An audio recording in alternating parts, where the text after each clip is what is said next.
السلام علیکم ورحمۃ اللہ وبرکاتہ۔ الحمد لولیہ والصلاة والسلام علی نبی وآلہ وصحبہ وبارک وسلم۔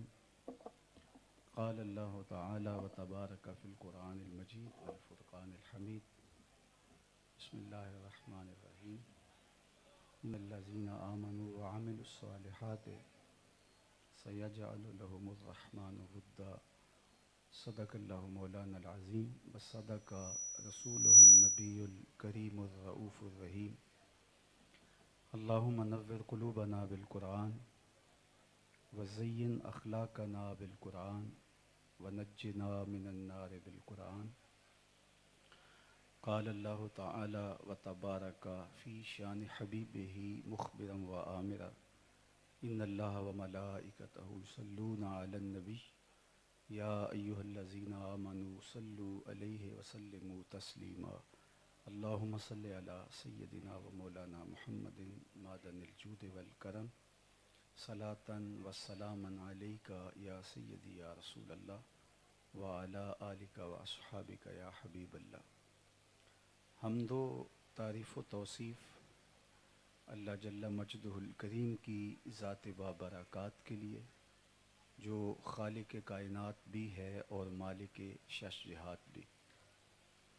اللہ جل وعلا کی حمد و ثنا کے بعد رسول رحمت، شفیع معظم، نبی محتشم، حضور ختمی المرتبت، اللہ کے پیارے، امت کے سہارے، رب کے محبوب، دانائے غیوب، مالک رقاب امم، فخر عرب و عجم، والی کون و مکان، سیاہ لا مکان، سید انس و جاں، سرور لالا رخاں، نیر تاباں، سر نشین مہوشاں، ماہ خوباں، شہنشاہ حسینہ، تتمہ دوراں، جلوہ صبح ازل، نور ذات لم یزل، باعث تکوین عالم، فخر آدم و بنی آدم، نیر بطحا، رازدار ما اوحا، شاہد ما طغا، صاحب علم نشرہ، معصوم آمنہ احمد مجتبیٰ، حضرت محمد مصطفیٰ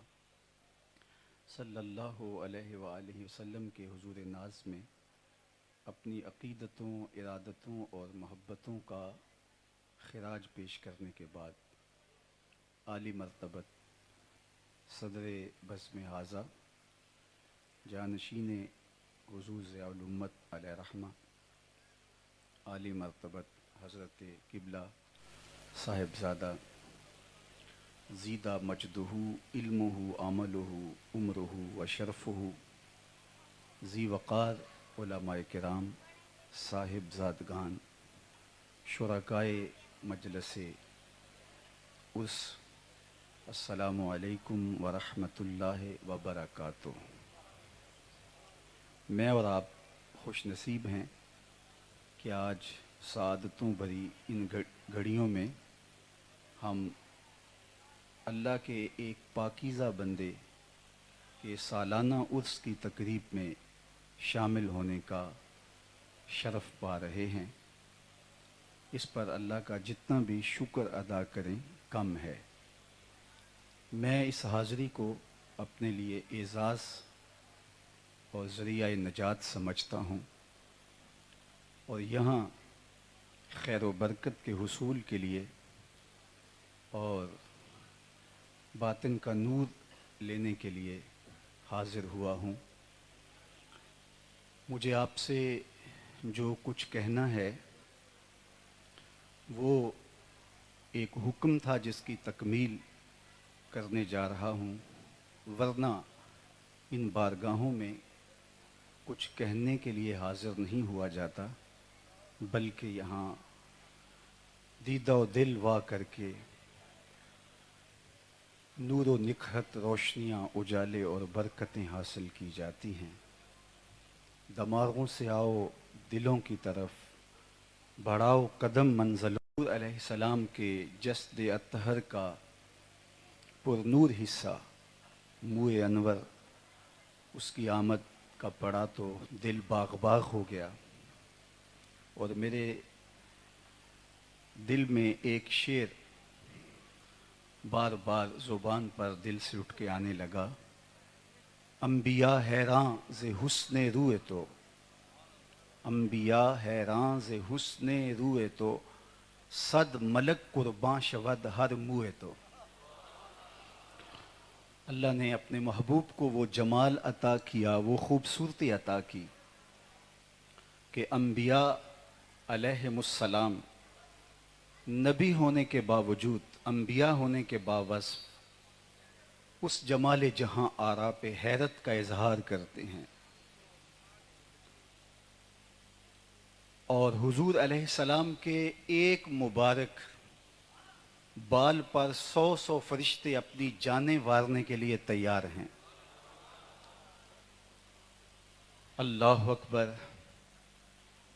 یہ خوش بختی ہے جو آپ لوگوں کے حصے میں آئی، اور یہ سرزمین مقدس جو قال اللہ و قال رسول کے نغموں سے گونجتی چلی آ رہی ہے، اور حضور کے فرامین کی خوشبو اس بستی کے کوچہ و بازار میں بسی ہوئی ہے، اور اس پر آج اللہ نے یہ کرم نوازی فرمائی کہ زلف پیمبر کی خوشبو سے ماحول معطر ہو رہا ہے۔ کسی نے کہا تھا کہ می وریا کستوریاں دا جدوں یار نچوڑیاں زلفاں، می وریا کستوریاں دا جدوں یار نچوڑیاں زلفاں، قبلہ ہو دے بنیا نائم جدے یار نے موڑیاں زلفاں۔ اللہ نے اپنے محبوب کو وہ جمال زلف کے لیے شب سیاہ کا پیارا بولا جاتا ہے، اور شاعر اپنے محبوب کی زلف کو کالی رات سے تشبیہ دیتے آئے ہیں۔ حافظ شیرازی کا ایک شعر ہے، بفروغ چہرہ زلفت رہے دل زند ہما شب، چے دلاورس دزدے کے بشب چراغ دارد۔ تو شاعروں کا شروع سے یہ طریق رہا کہ محبوب کی زلف کو شب دیجور سے تشبیہ دیتے ہیں۔ اعلیٰ حضرت کا بھی جی چاہا کہ حضور کی زلف کو رات کہیں، لیکن پھر ان کو حوصلہ نہیں پڑ رہا تھا، تو انہوں نے کہا چلو حضور کی زلف کو شب نہیں کہتا، شب قدر کہہ دیتا ہوں۔ تو ذرا ان کا اسلوب دیکھیے اور اس کا لطف لیجئے۔ آقا کریم علیہ السلام مبارک مانگ نکالتے تھے تو سیدھی مانگ حضور نکالتے تو مبارک سر انور کی سفیدی سیاہ زلفوں کے اندر سے چھلک چھلک کے جاتی، اور وہ کیا منظرنامہ تھا، تو اس کو کس انداز سے بیان کیا۔ لیلۃ القدر میں مطلع الفجر حق، ذرا انداز دیکھیے، لیلۃ القدر میں مطلع الفجر حق، مانگ کی استقامت پہ لاکھوں سلام، مانگ کی استقامت پہ لاکھوں سلام۔ تو گویا لیلۃ القدر میں پو پھٹ رہی ہے، اور حضور علیہ السلام کی زلفوں کا حسن بھی بیان کیا، اور سر انور کی سفیدی کو بھی کس خوبصورت پیرائے میں لوگوں کے سامنے رکھا۔ آقا کریم علیہ السلام کی مبارک زلفیں نصف کان سے لے کر کے مبارک کندھوں تک یضرب من کا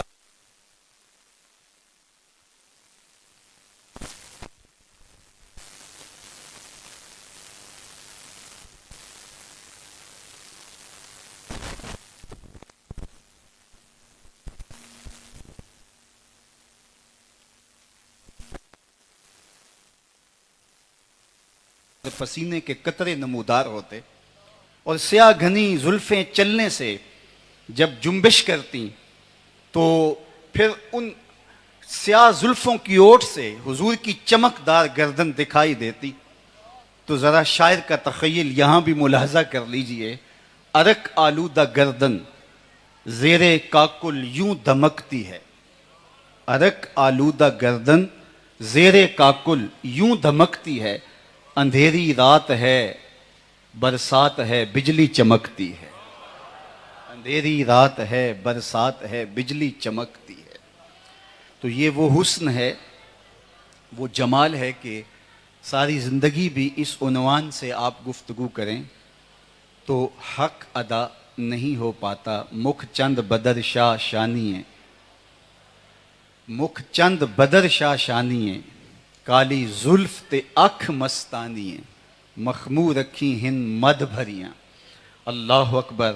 تو کہا انبیاء حیران سے حسن روئے تو، صد ملک قرباں شود ہر موئے تو یہ اعزاز، یہ عزت اور یہ تکریم اللہ نے اس آستان رحمت کو عطا کی، اور کیوں نہ ہو، یہ اعزازات محنتوں کا ثمرہ ہوتے ہیں، اور یہ اللہ کی عنایت خاصہ ہوتی ہے جو وہ بندگان خاص کو عطا کرتا ہے۔ تو میرا آپ کا آج تقریب عرس میں موجود ہونا سعادتوں اور رحمتوں کے حصول کا سبب اور ذریعہ ہے۔ میرے اور آپ کے ممدوح صاحب عرس حضور ضیاء الامت علیہ رحمہ زندگی بھر اجالے بانٹتے رہے، روشنیاں تقسیم کرتے رہے، اور آج اتنا طویل عرصہ گزرنے کے باوجود ان کے نام کا چراغاں ہر آنے والے دن میں آپ دیکھتے ہیں کہ بڑھتا چلا جاتا ہے، اس لیے کہ جنہوں نے اللہ اور اس کے محبوب کے نام کی مالا جپی ہوتی ہے اور ان کے لیے اپنے آپ کو وقف کر دیا ہوتا ہے، اپنی زندگی لگا دی ہوتی ہے، میرے رب کا وعدہ ہے کہ میں ان کو مرنے نہیں دیتا، انہیں حیات طیبہ دیتا ہوں، اور رحمان لوگوں کے دلوں میں ان کی محبت کو اجاگر کر دیتا ہے۔ پھر زمانے گزرے، صدیاں گزریں، تو اس کے باوجود ان کے نام کا فروغ اور ان کے ذکر کی گونج بڑھتی چلی جاتی ہے، اور ہر ساعت، ہر لمحہ، ہر گھڑی تذکروں کی خوشبو ہے کہ پھیلتی چلی جاتی ہے۔ ورنہ دنیا کے اوپر کتنے لوگ آئے اور چلے گئے، اور ان کا طوطی بولتا تھا، نقارے بجتے تھے، جب وہ گھر سے نکلتے تھے ہٹو بچوں کی آوازیں آتی تھیں، لیکن مرنے کے بعد لوگ ان کا نام بھی فراموش کر گئے۔ مٹ گیا مشتاق دل سے رنگے یاد رفتگاں، پھول مہنگے ہو گئے، قبریں پرانی ہو گئیں۔ کون کسی کو یاد رکھتا ہے، اور کس کے پاس فرصت ہے کہ کوئی کسی کو یاد رکھے؟ لیکن زمانے بیت جائیں، لیکن ان لوگوں کی نہ قبریں پرانی ہوتی ہیں اور نہ عقیدتوں کے پھول مہنگے ہوتے ہیں، اس لیے کہ انہوں نے ساری زندگی اس حسن بے مثال سے الفت کا رشتہ جوڑا ہوتا ہے، اور یہ حسن ان کو بھی ایسی عزتیں عطا کر دیتا ہے کہ پھر صدیاں بیتنے کے باوجود بھی ان کے نام سر بلند ہی رہتے ہیں، ان کے نام کبھی بھی سرنگوں نہیں ہوتے۔ تو اللہ تعالیٰ جل شانہ نے ارشاد فرمایا کہ جو ایمان لائے اور اچھے صالح اعمال بجا لاتے رہے تو رحمان ان کے لیے لوگوں کے دلوں میں محبت اجاگر کر دے گا، الفت کے چراغ روشن کر دے گا، مخلوق ان سے پیار کرنے پہ مجبور ہوگی، اس لیے کہ الوہی انتظام ہے کہ دلوں میں ان کی محبت انڈیل دی جائے گی، دلوں میں ان کا پیار داخل کر دیا جائے گا۔ حدیث پاک میں آتا ہے کہ جب کوئی شخص اللہ کا محبوب ہو جاتا ہے تو اللہ ندا دیتا ہے جبریل امین کو کہ فلاں بندے سے میں پیار کرتا ہوں، تو بھی اس سے پیار کر، تو جبریل اس سے پیار کرنے لگ جاتے ہیں۔ پھر جبریل اہل آسمان کو ندا دیتے ہیں کہ فلاں بندے سے اللہ پیار کرتا ہے، اے آسمان کے باسیو تم بھی اس سے پیار کرو۔ پھر اس کی قبولیت دنیا کے اوپر ڈال دی جاتی ہے، اللہ کی مخلوق اس سے پیار کرنے لگ جاتی ہے اور محبت کا ربط و رشتہ اس سے قائم کر لیتی ہے۔ تو یہ وہ پیار ہے جو اللہ کی طرف سے ان کے لوگوں کے دلوں میں ڈالا گیا ہے، ودیعت کیا گیا ہے، لہٰذا مرور زمانہ کے ساتھ اور وقت کے گزرنے کے ساتھ بھی یہ محبت دلوں سے نکالی نہیں جاتی۔ جوں جوں وقت بڑھتا چلا جاتا ہے ان کی محبت سینوں کے اندر بڑھتی چلی جاتی ہے، ورنہ دنیا کے اوپر جن کی عزت و تکریم دیگر ذرائع سے ہوتی ہے بعد میں ان کا کوئی نام بھی نہیں پوچھتا۔ آپ لاہور جاتے ہیں تو دریائے راوی کے اس پار جہانگیر کا ایک مقبرہ ہے، جہاں آپ دن کو جائیں رات کو جائیں وہاں حسرتیں برستی آپ کو دکھائی دیں گی۔ وہاں آپ کو تاش کھیلنے والی ٹولیاں تو ملیں گی لیکن قرآن پڑھنے والے لوگ وہاں آپ نہیں پائیں گے۔ اس کے بالکل متصل ملکہ نور جہاں کا مقبرہ ہے، اور وہ بھی اندھیرے اور ظلمت میں پڑی ہوئی ہے. اور بادشاہ جب تخت نشین ہوتا تو یہ پردے کے پیچھے بیٹھتی. بادشاہ کا کوئی فیصلہ اسے پسند نہ ہوتا تو پیچھے سے کمر ٹھونکتی. بادشاہ فیصلہ تبدیل کر دیتا. جس کے اشارہ ابرو پہ ہندوستان کی تقدیر کے فیصلے لکھے تھے، آج اس کی قبر پہ بھی حسرتیں برس رہی ہیں. ان کی اپنی بیٹی زیب النساء کی قبر پہ اس کا اپنا شعر اس کے لوح مزار پہ لکھا ہے. یہ اپنے باپ سے چوری شاعری کرتی رہی ہے، دیوان مخفی کے نام سے وہ دیوان آج دستیاب بھی ہے. اس کا اپنا شعر اس کے لوح مزار پہ لکھا ہے، بر مزار ماں غریباں نہ چراغے نہ گلے، نہ پرے پروانہ سوزت نہ صدائے بلبلے. ہم غریبوں کی قبر پہ نہ کوئی چراغ جلانے آئے گا، نہ کوئی پھول ڈالنے آئے گا، نہ کسی بلبل نے جو ہے وہ گیت گانے ہیں، اور نہ کسی پروانے نے پر جلانے ہیں. آج غریب بنے ہوئے ہیں، بر مزار ماں غریباں. جو مطلق العنان حکمران تھے، بر صغیر پاک و ہند کی راجدھانی جن کے زیر نگیں تھی، آج وہ کہہ رہے ہیں بر مزار ماں غریباں نہ چراغے نہ گلے. یہ میں راوی کے اس پار کی کہانی سنائی ہے. راوی کا کنارہ پار کر جائیں، ایک لوح مزار ادھر بھی ہے. یہاں تو لکھا ہے بر مزار ماں غریباں نہ چراغے نہ گلے، اور وہاں لکھا ہے گنج بخش فیض عالم مظہر نور خدا نا کساں را پیر کامل کاملاں را رہنما. ارے میں گسارو سویرے سویرے خرابات کے گرد پھیرے بپھیرے، کبھی اس طرف بھی گزر کر تو دیکھو، بڑی رونقیں ہیں فقیروں کے ڈیرے. تو کہا کہ جو اللہ اس کے رسول کے ساتھ اپنے ربط باطن کو قائم کرتا ہے تو پھر میرا عہد ہے فَلَنُحْيِيَنَّهُ حَيَاتًا طَيِّبَةً، میں پھر مرنے نہیں دیتا، حیات طیبہ بخش دیتا ہوں، ابدی زندگی دے دیتا ہوں. انہیں ایسی عزت سے سرفراز کرتا ہوں جس کو زوال نہیں ہوتا. ان کو کامیابی عطا کر دیتا ہوں. موت اوروں کے لیے ہے، ان کے لیے وصل حبیب کا ایک ذریعہ بن جاتی ہے. اقبال علیہ رحمہ کی جب والدہ کا انتقال ہوا تو انہوں نے ایک نظم لکھی والدہ مرحومہ کی یاد میں. تو اس میں انہوں نے فلسفہ ارتقاء پیش کیا. ایک تو ڈارون کا فلسفہ ارتقاء ہے جو عجیب و غریب ہے، جس نے انسان کو ایک مہذب شکل بندروں اور جانوروں کی قرار دیا. لیکن اقبال کا جو فلسفہ ارتقاء ہے وہ اس سے مختلف ہے، جو والدہ مرحومہ کی یاد کے اندر اقبال نے ذکر کیا. دیار غیر میں تھے، جب انہیں یہ خبر پہنچی کہ ماں کا انتقال ہو گیا تو وہ تڑپے اور پھوٹ پھوٹ کے روئے. آہ وطن میں ہوگا اب کس کو میرا انتظار، کون میرا خط نہ آنے سے رہے گا بے قرار. آرزو لے کر تیری خاک تربت پہ آؤں گا، اب دعائے نیم شب میں کس کو میں یاد آؤں گا. کون پچھلے پہر اٹھ کے دعائیں کرے گا، کون التجائے کرے گا، میرے حصے کی رحمت اللہ سے طلب کرے گا. تو پھوٹ پھوٹ کے روئے. اور پھر انہوں نے اپنی ماں کے لیے ایک قصیدہ لکھا. اس کے ابتدائیے میں انہوں نے فلسفہ ارتقاء کو پیش کیا. وہ کہتے ہیں ہر شخص کی فطرت کے اندر آگے بڑھنے کا جذبہ ہے جو انسان کی زندگی میں تحرک پیدا کرتا ہے. اگر یہ جذبہ سرد پڑ جائے تو پھر جمود اور تعطل پیدا ہو جائے، پھر آگے بڑھنا انسان کے بس میں نہ ہو، تو وہ جذبہ انسان کو ہر لحظہ آگے بڑھانے کی طرف، وہ اس کی جس طرح کی بھی زندگی ہے، وہ برائی کی زندگی گزار رہا ہے یا نیکی کی زندگی گزار رہا ہے، وہ آگے بڑھنے کی خواہش اس جذبہ کے تحت اپنے سینے کے اندر موجزن پاتا ہے اور وہ آگے بڑھتا چلا جاتا ہے. اس کی مثال انہوں نے ایک بیج سے دی ہے. وہ کہتے ہیں ایک بیج کو جب زمین کی کوکھ میں رکھا جاتا ہے اور مناسب نمی اور حرارت اس کو پہنچتی ہے تو وہ بیج اگنا شروع ہو جاتا ہے، اس میں نشأت پیدا ہوتی ہے، پھر ایک کونپل پھوٹتی ہے. یہ بیج کی بہتر صورت تھی، اس کے ارتقاء کا ایک رنگ تھا. لیکن پھر وہ اس پہ بھی مطمئن نہیں ہوتا بیج. وہ کونپل سے پھر شاخ بنتی ہے، شاخ سے پھر پتے نکلتے ہیں، پتوں سے پھر کلیاں نکلتی ہیں، اور یہ ارتقائی مراحل یہ بیج طے کرتا چلا جاتا ہے. اور کلیوں سے پھر پھول بنتے ہیں، اور پھول سے پھر پھل بنتا ہے. یہ اس کا نقطہ کمال ہے. اب اس سے بڑھ کر اس کا کوئی نقطہ کمال نہیں تھا. تو پھل پک کر کے پھر دوبارہ بیج بن جاتا ہے. اور پہلے ایک بیج تھا، اب کئی بیج. اب دوبارہ جب وہ زمین کے بطن میں آئے، زمین کے پیٹ میں آئے، تو ایک باغ بن کے نکلا. تو جب ارتقائی منازل طے ہو جاتی ہیں تو پھر دوبارہ اسی حالت میں پلٹ کے آتا ہے.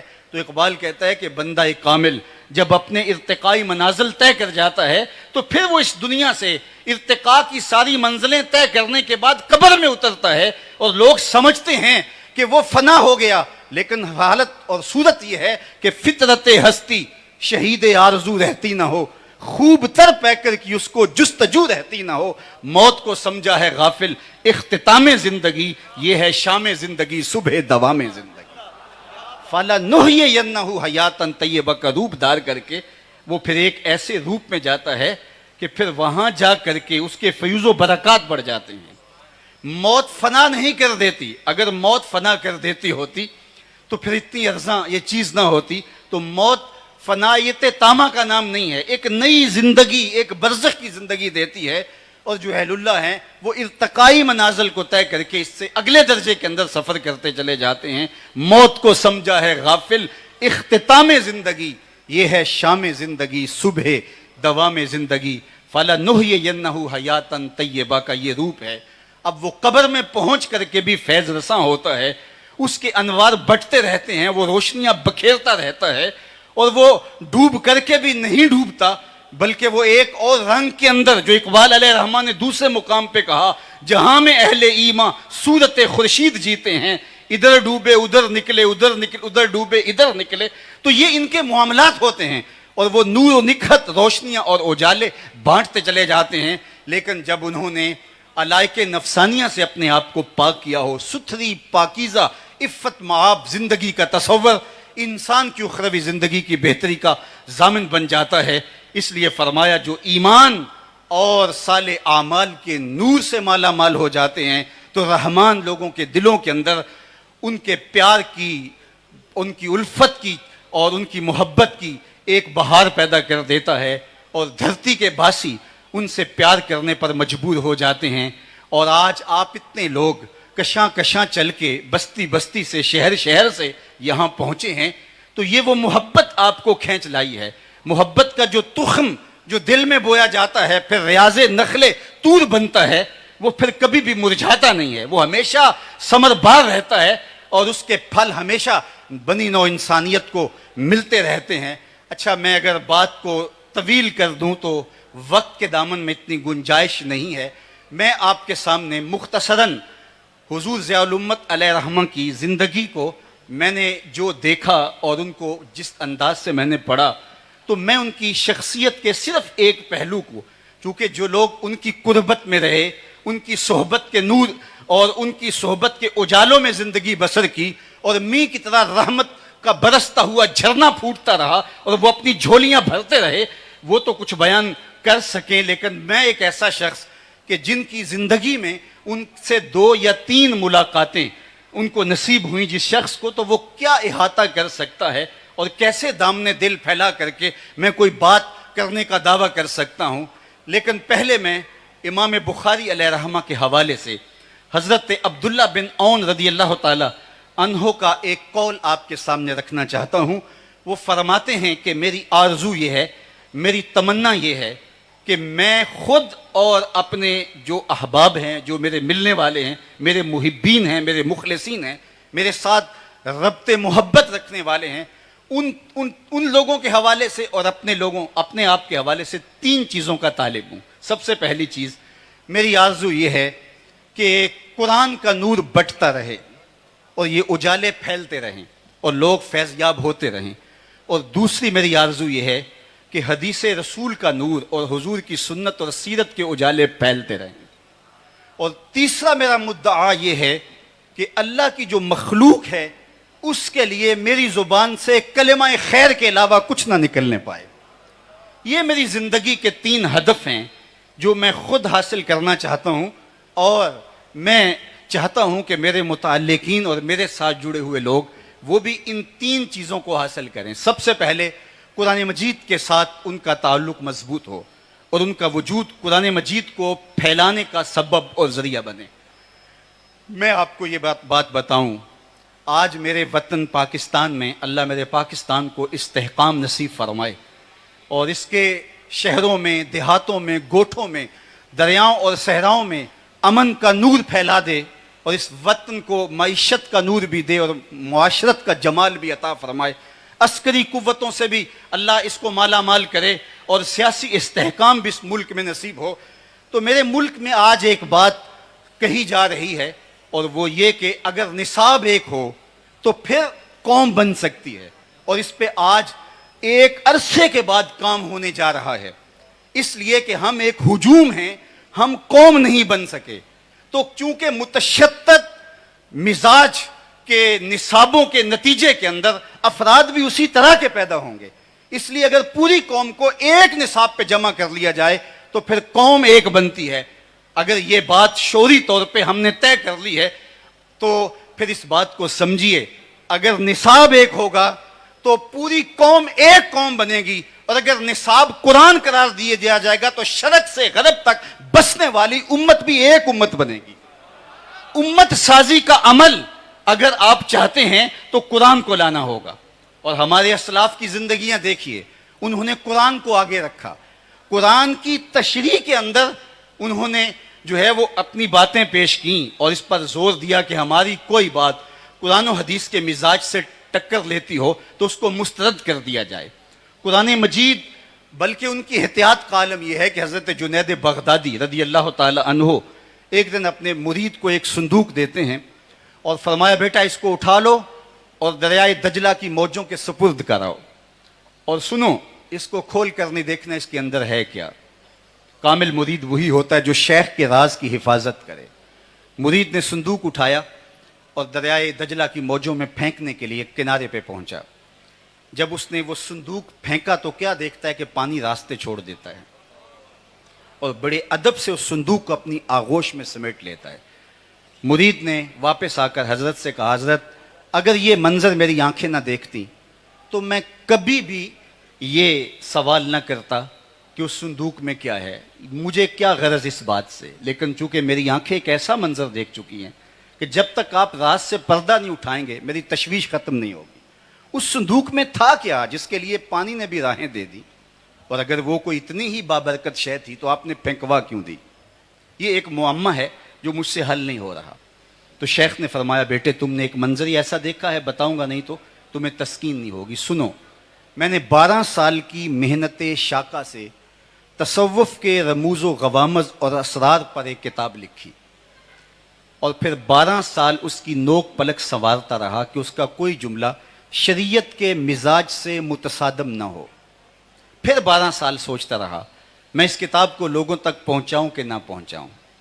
آج 36 سال کا عرصہ بیت گیا، میں نے سوچا ہے قرآن کے ہوتے ہوئے لوگوں کو جنید کی کسی کتاب کی ضرورت نہیں ہے۔ یہ وہ میری 36 سال کی کمائی ہے جو تم دریا برد کر آئے ہو۔ تصوف کے شہنشاہ، علم کے کوہ گراں، وہ فرماتے ہیں کہ اس احتیاط سے کہ اس کو قرآن مجید کے مقابلے میں سمجھ نہ لیا جائے اور ترجیح نہ لوگ دے دیں، تو میں نے اس کتاب کو دریا برد کروا دیا۔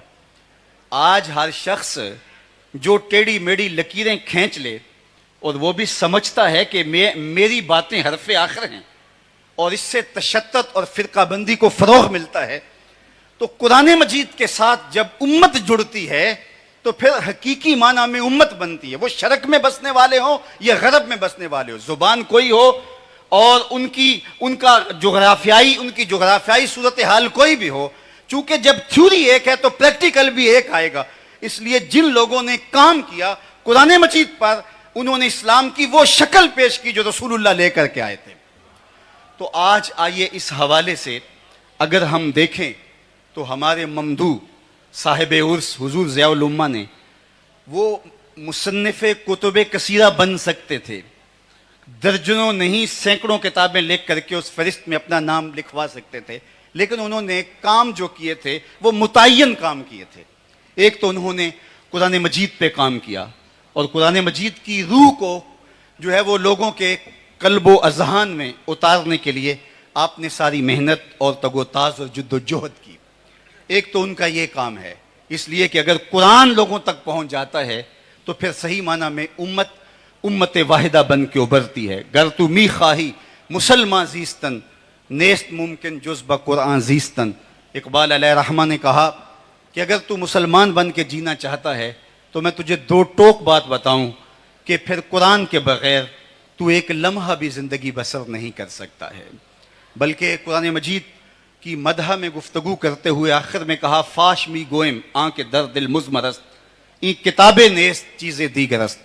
اگر میں کھل کے بیان کر دوں جو میرے سینے میں مستور ہے اور چھپا ہوا ہے، یہ کتاب نہیں ہے، یہ کوئی اور ہی چیز ہے. یہ زندگی بخش کتاب ہے، یہ حیات آفری کتاب ہے. یہ بنی نو انسان کو پستیوں سے اٹھا کر بلندیوں تک پہنچانے کی ضامن ہے یہ کتاب. لیکن افسوس ہم نے اس کتاب کو ان مقاصد کے حصول کے لیے تلاوت ہی نہیں کیا. یہ کتاب ہدایت تھی، یہ صحیفہ رحمت ہماری زندگیوں کو مالک کی چوکھٹ پہ لا کے کھڑا کر دیتا اور ہمیں امت واحدہ بنانے میں قرآن مجید جو کردار ادا کرتا تو آج ہم تشدد و افتراق میں مبتلا نہ ہوتے. لیکن ہم نے اس کو کتاب ثواب سمجھا. بلکہ اقبال کا یہاں لہجہ دیکھیے کتنا دل آویز ہے. بندے صوفی و ملا اسیری حیات از حکمت قرآن گیری آیاتش ترا کار جزی نیست کیا یاسین او آساں بمیری. کہتا تو نے جاہل صوفی اور کاہل ملا سے ایسا وہ تیرے اس کو انہوں نے ایسا پھندا تیرے اوپر ڈالا کہ تجھے اس کتاب رحمت کے نور سے محروم کر دیا اور اس کتاب زندہ کے پیغام سے تجھے دور کر دیا.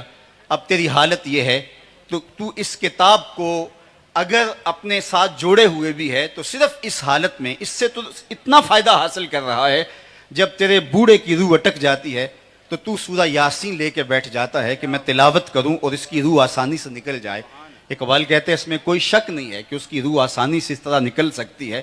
لیکن مجھے دکھ اس بات پہ ہوا کہ تو نے قرآن سے بھی مرنے کی راہیں تلاش کی، کاش اس قرآن سے جینے کے راستے تلاش کر لیا ہو. یہ تو زندہ کتاب تھی، یہ تو کھڑا کر دینے والی تھی، یہ تو امت کی نہضت کی ضمانت تھی، یہ تو امت کی نشأت کا ذریعہ تھی، یہ تو امت کو امت واحدہ بنانے والی تھی. لیکن تو نے اس کتاب ہدایت کو بھی، اس کتاب نور کو بھی تو نے صرف اپنے بوڑھوں کی روح کے قبض کی آسانی کے لیے استعمال کیا.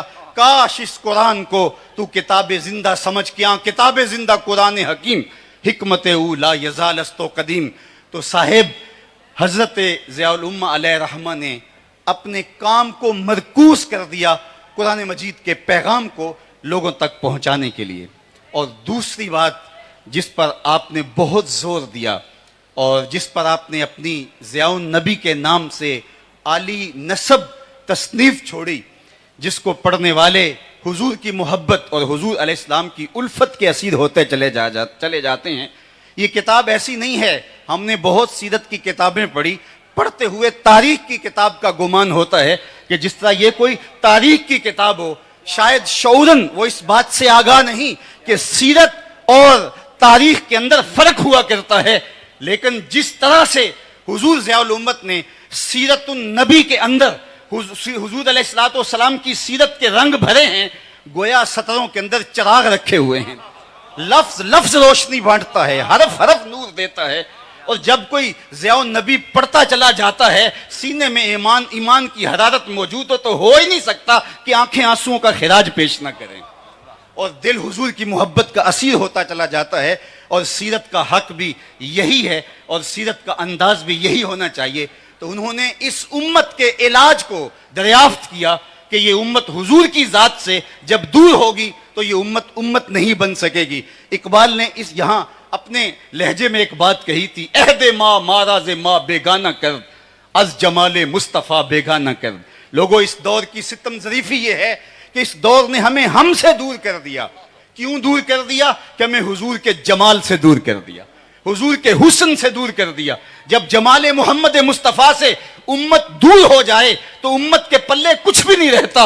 امت بنتی ہی تب ہے جب زلف پیمبر کی اسیر بن جاتی ہے. حضور کی قربت امت کو امت بناتی ہے. چوں گلے صد برگ مارا بو یکیست او کے جانے ای نظاموں او یکیست مست چشمے ساکیے بتہاستیم در جہاں مثل میو می ناستیم. ہم حضور علیہ السلام کے دم سے میری اور آپ کی قربت کا کیا سبب ہے؟ عالی مرتبت علماء کرام، ہمارے سیاسی زعماء اور جتنے لوگ بیٹھے ہیں، آپ ان سے پیار کرتے ہیں. یہ محبت کا ربط کس بنیاد پہ قائم ہوا؟ وہ کون سی چیز ہے جس نے ہمیں باہم جوڑ دیا؟ تو میرے استاد جھوم کے پڑھا کرتے تھے، محمد کی وساطت سے محبت تیری میری ہے، محبت اصل ہے ان کی، نہ تیری ہے نہ میری ہے. تو یہ وہ سریش ہے جو جوڑ دیتی ہے اور امت کو امت بناتی ہے. اور دشمن نے یہی کوشش کی کہ کسی طرح سے حضور کی ذات سے دور کر دیا جائے. عہد ما ماراز ما بیگانہ کر از جمال مصطفیٰ بیگانہ کر. آپ اگر تاریخ پڑھیں تو آپ دیکھیں گے خلق قرآن پہ بحث ہوئی, گناہ کبیرہ کا مرتکب کافر یا نہیں کافر, اس پہ بات ہوئی, اور موضوعات پہ بات ہوئی. آپ جتنے بھی کلامی مسلک ہیں ماضی میں دیکھ لیں, لیکن کبھی حضور کی ذات پر بات نہیں ہوئی تھی. اول من انکر التوسل والاستغاثہ والنداء ہوا ابن تیمیہ. سب سے پہلا شخص, امام نبہانی نے شواہد الحق میں لکھا ہے, پہلا شخص جس نے توسل سے, استغاثے سے اور ندا سے انکار کیا وہ ابن تیمیہ تھا. اس سے قبل امت میں اسلام کا فتنہ موجود نہیں تھا, اس لیے کہ لوگ حضور کی چوکھٹ پہ حاضر ہوا کرتے تھے اور حضور کو نجات دہندہ سمجھتے تھے. جب ضرورت باقی نہ رہے گی تو چوکھٹ پہ کیوں کوئی حاضر ہوگا؟ تو استغاثہ اور توسل کا انکار کر دیا, اور یہ پہلا فتنہ نمودار ہوا. اور پھر اس کے بعد ذات رسالت مآب صلی اللہ علیہ وسلم پر بھی بات شروع ہو گئی, اور نتیجہ یہاں تک پہنچا آج ہم جس عہد نافرجام میں جی رہے ہیں, کیا یہ دن بھی ہمیں دیکھنے نصیب ہونے تھے؟ یہ دن بھی ہماری قسمت میں تھے کہ ہمارے پیغمبر کے خاکے تراشے جائیں؟ یہ گھڑیاں بھی ہمارے مقدر میں لکھی ہوئی تھیں, یہ لمحے بھی آنے تھے. ماضی میں ایسا کبھی نہیں ہوا تھا, اس لیے کہ امت حضور کے ساتھ جڑے تو امت امت بنتی ہے. اگر آپ مجھے پوچھیں کہ دین کا خلاصہ کیا ہے اور دو لفظوں میں خلاصہ بیان کرو, تو میں اقبال کا لہجہ ادھار لوں گا. اقبال نے کہا تھا, دین سراپا سوختن اندر طلب, دین سراپا سوختن اندر طلب, انتہائش عشق آغازش ادب. طلب محبوب میں تڑپنے کا نام دین ہے, جو ادب سے شروع ہوتا ہے عشق پہ ختم ہو جاتا ہے. اور جو دین ادب سے شروع ہو کے عشق پہ ختم نہیں ہوتا وہ دین دین ہی نہیں ہے. عشق ہی ابتدائے ذات, عشق ہی انتہائے ذات, عشق نہ ہو تو شرح و دین بت کدا تصورات, کچھ باقی نہیں بچتا. تو ذات رسالت مآب صلی اللہ علیہ وسلم سے دور کرنے کی بدکاری کی گئی, اور جن لوگوں نے امت کے مرض کی تشخیص کی, ابھی ایک لفظ یہاں بولا جا رہا تھا نباز اثر, تو اثر کی نبض پہ حضور ضیاء الامت نے ہاتھ رکھا, اور مصنف کتب کثیرہ بننے کی بجائے ایک قرآن پہ کام کیا, اور دوسرا کام انہوں نے حضور کی سیرت پہ کیا, تاکہ یہ زمانہ میرے رسول کی زلفوں کا اسیر ہو جائے. حضور کی غلامی اس کے رگ و ریشہ میں جب محو نفوذ ہو جائے گی, چونکہ محبت انسانوں کو, امت کو باہم جوڑتی ہے. یہاں میں ایک جملہ اور رک کے کہوں گا, دنیا کی جتنے بھی محبتیں ہیں یہ رقیب پیدا کرتی ہیں. ایک کے دو چاہنے والے آپس میں رقیب ہوتے ہیں, یہ میرا محبوب ہے تم نے کیوں دیکھا, لڑائی کی نوبت آ پہنچی, قتل و غارت تک معاملہ پہنچا. حسن ہی اتنا قلیل ہے کہ صرف ایک کی ضرورت کو پورا کرتا ہے, دوسرا آیا نہیں, لڑائی ہوئی نہیں. یہ دنیا کی محبتیں رقیب پیدا کرتی ہیں. ایک کے دو چاہنے والے آپس میں رقیب ہوتے ہیں, لیکن میرے محمد عربی کے چاہنے والے آپس میں حبیب ہوتے ہیں. دل بمحبوب حجازی بستائم, دل بمحبوب حجازی بستائم, زی جہت با یک دیگر پیوستائم. ہماری محبت کا سبب ذات رسالت مآب ہے. دل بمحبوب حجازی بستائم, زی جہت با یک دیگر پیوستائم, چون گلے صد برگ مارا بو یکیست, او کے جانے این نظاموں او یکیست, مست چشمے ساکیے بتہاستیم, در جہاں مثل مو می ناستیم. ساری محبتیں رقیب پیدا کرتی ہیں, حضور کی محبت حبیب پیدا کرتی ہے. چاہتوں کا نور پھیلنا شروع ہو جاتا ہے. بلال حبشے سے ہے, صہیب روم سے ہیں, سلمان فارس سے ہیں, ابو بکر رضی اللہ تعالیٰ عنہ, حضرت عمر رضی اللہ تعالیٰ عنہم یہ مکۃ المکرمہ سے ہیں, اور حضرت سعد مدینہ المنورہ سے ہیں. لیکن ایک قومیت کا تشخص ابھرتا ہے. یہ قومیت وجود میں نام محمد صلی اللہ علیہ وآلہ وسلم کی وجہ سے آتی ہے. اس لیے اقبال نے بھی کہا تھا, قوت عشق سے ہر پست کو بالا کر دے, دہر میں اس میں محمد سے اجالا کر دے. دہر میں روشنیاں ہوں گی تب جب حضور کے دامن سے لپٹ جائیں گے. تو کہا کہ دین سراپا سوختن اندر طلب, اللہ اکبر, انتہائش عشق آغازش ادب. تو جب یہ بدکاری کی گئی کہ حضور کی ذات سے لوگوں کو الگ کر دیا جائے, اور پھر اس کا نتیجہ فرقہ بندی ہوگی, اور حضور کی ذات پر حضور علیہ السلام کے حوالے سے جب اوہام پیدا کیے جائیں گے, حضور کے حوالے سے جب عقیدوں میں تزلزل پیدا کیا جائے گا, پھر نتیجہ یہی ہوگا کہ وہ وارفتگی، وہ محبت، وہ شوق فراواں موجود نہیں رہے گا، اور جس کے نتیجے کے اندر امت کمزور ہو جائے گی اور ان کو بے یقینی کا مرض لاحق ہو جائے گا، جس کو اقبال نے کہا تھا سن ہے تہذیب حاضر کے غلام، غلامی سے بدتر ہے بے یقینی۔ آج قوم کو بے یقینی میں مبتلا کرنے کی جب سازش کی جا رہی ہے تو ہم دیکھتے ہیں کہ ضیاء النبی ایک ایسا روشنی کا منبع و مصدر ہے، ایک ایسا جلتا ہوا چراغ ہے کہ جب آپ اس کو کھولتے ہیں تو روشنیاں پھوٹنے لگتی ہیں، اجالے نکلنے لگتے ہیں، اور سطر نور بانٹتی ہوئی نظر آتی ہے۔ اور جب اس سیرت کی خوبصورت کتاب کو آپ پڑھتے ہیں تو آپ کا دل حب رسول سے سرشار ہو جاتا ہے۔ تیسری بات جو میں نے کہی، اور میری گفتگو اختتام کی طرف چلی جائے گی، حضرت عبداللہ بن عون کہتے ہیں کہ میں چاہتا ہوں کہ میرے چاہنے والے اور میں اس دنیا پہ رہ کے یہ 3 کام کر جائیں تو ہمارے لیے کافی ہے۔ ایک تو لوگوں کو قرآن کی طرف لے کر آئیں، دوسری بات لوگوں کو حضور کی سنت اور حضور کی سیرت کی طرف لے کے آئیں، اور تیسرا کام میرا کرنے کا یہ ہے جو میں ارادہ رکھتا ہوں اور اپنے متبعین اور اپنے محبین اور اپنے ساتھیوں سے بھی اس کی توقع رکھتا ہوں، وہ یہ ہے کہ میری زبان سے کسی کے لیے کلمہ خیر کے علاوہ کچھ نہ نکلے۔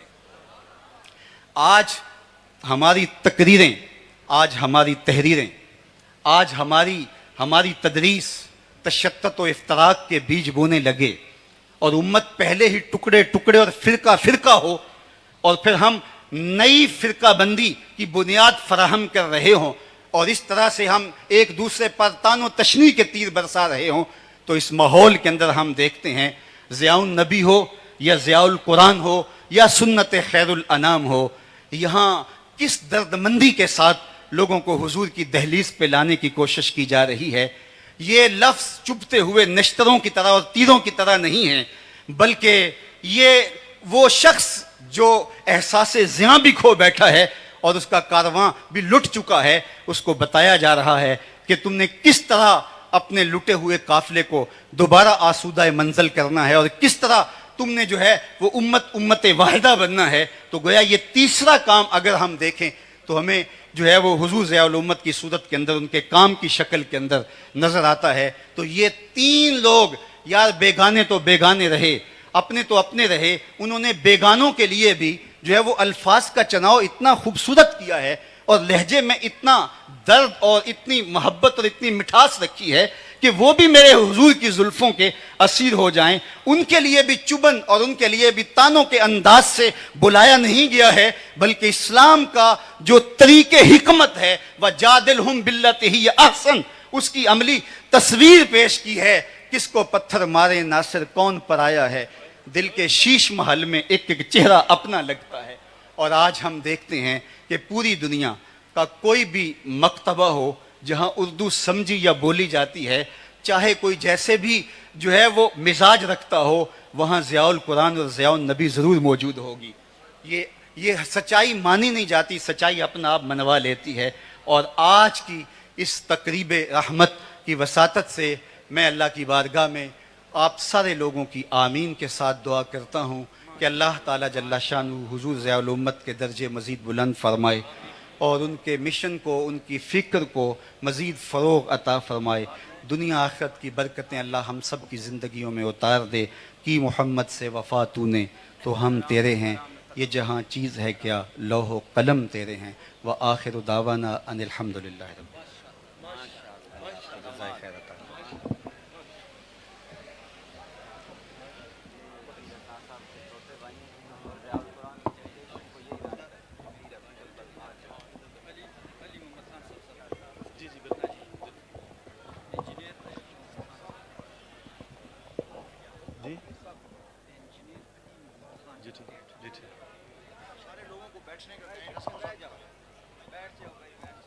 برادران ذی وقار، یہ تھے درد و سوز کے سودائی اور تعلیم و تربیت کو تزکیہ کے عمل مقدس میں لپیٹ کر نسل نو کے دلوں میں اتارنے کا فن جاننے والے